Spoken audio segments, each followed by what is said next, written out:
Probability is a subject that really transcends mathematics. It's part of our daily life. We're constantly making decisions based on our understanding of the likelihood of something occurring or the likelihood of it not occurring.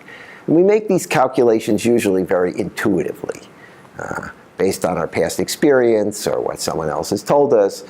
And what probability allows us to do in certain circumstances is to make an actual mathematical calculation that gives us a better idea of the odds of what's going to happen.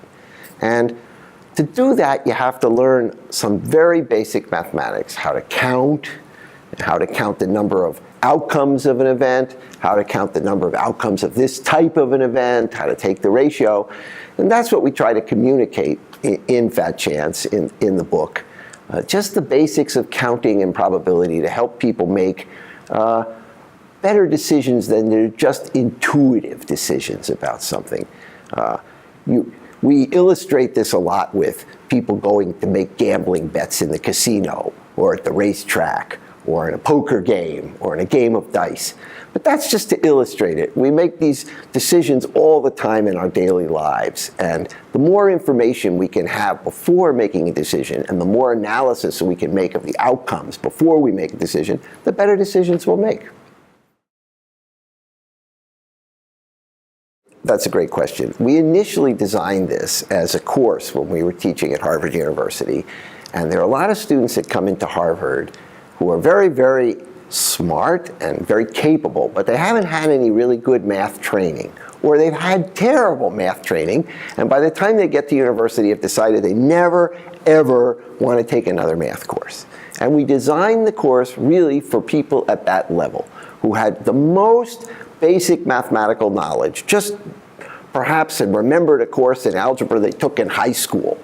And we started from that point on, and we wanted to build up both their mathematical sophistication and ability to do probability computations, but also their confidence.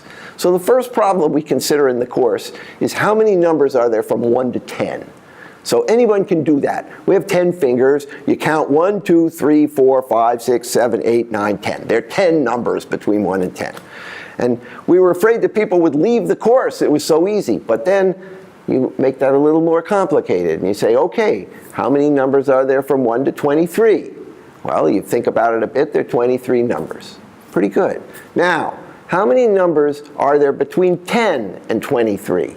Well, that's a little more sophisticated. You can count all the numbers up to 23, and then you can subtract the numbers up to 10.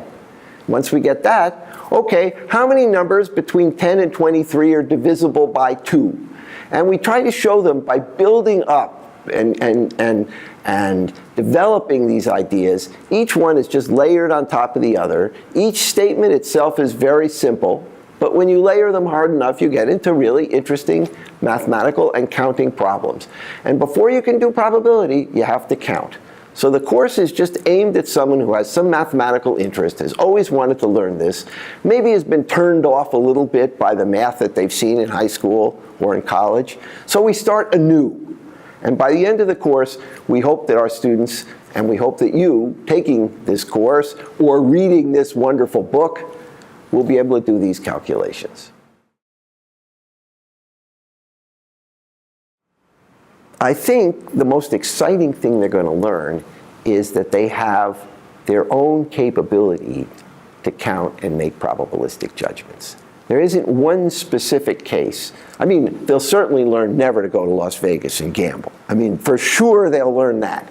But I think they'll feel confident after taking this course and reading the book, that they can look at the information presented to them daily in the newspaper or on TV or on the web and make a judgment. Is this valid? Is there any evidence for this? What are the likelihood of this happening? And people are constantly fed stuff. There's an emergency on the southern border. There's your chance of dying in an airplane is this and that.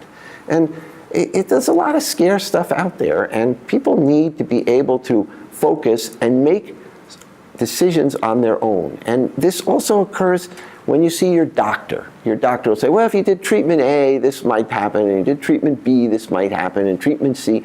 And you have to be able to evaluate those things on your own. And I think the exciting thing people will get out of this book is the realization that they have the ability to do so.